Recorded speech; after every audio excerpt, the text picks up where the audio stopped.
2 பேர் தொட்டு விட்டீங்க. உங்கள் பேர் சொல்லுங்கள். என் பேர் பாக்கியராஜ்.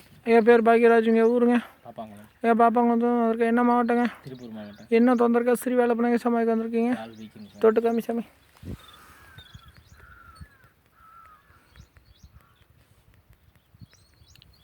ஒன்றா குமார்லேருந்து எப்படி இருக்குங்க?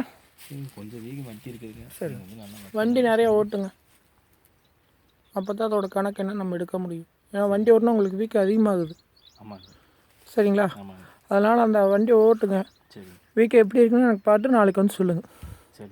நீங்கள் எந்த ஊர்? பாப்பாங்குளம். உடமல்பேட்டைக்கு ஒரு 3 தடவை போயிட்டு வாங்க. அல்லது உங்கள் பாப்பா குளத்துலேருந்து கொமலிங்க இருக்குல்ல, சரி, அதுக்கு ஒரு 5 தடவை 6 தடவை போயிட்டு வாங்க. வீக்கம் அதிகமாகுதா கம்மியாகுதான்னு பார்க்கலாம். பார்த்துட்டு அதுக்குள்ளே என்ன கணக்குன்னு ஐயாக சொல்கிறாரோ பார்த்துக்கலாம். சரி.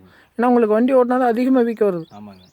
சரிங்களா? ஆமாங்க. அந்த வைப்ரேஷன் ஆக ஆக அந்த நரம்புகள் அப்படியே ரொம்ப சுரக்குதுங்களாமா.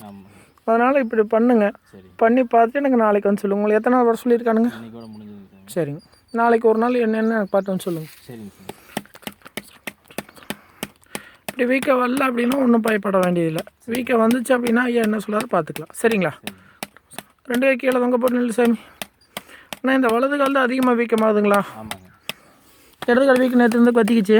அது வீக்கமே வருங்க வத்திடுங்க. சரிங்க, அது பரிபூர்ணம் வீக்கமெல்லாம் பண்ணி தந்துடுவாருங்க. இது நேற்று இருந்து சுருக்கு விழுந்துருக்கு. உங்களுக்கு தெரியுதா தெரியலையா? அதனால் வண்டி ஓட்டுங்க. பார்த்துட்டு எனக்கு நாளைக்கு வந்து சொல்லுங்கள்.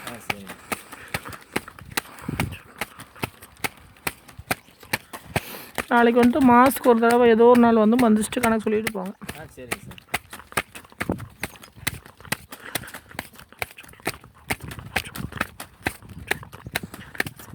சிங்கத்துக்கிட்ட 20 ரூபாய்க்கு மேலே எவ்வளோ வைக்கிறோமா? 50 ரூபா. வச்சிருமா திரும்பி பக்கம் போயிருமா?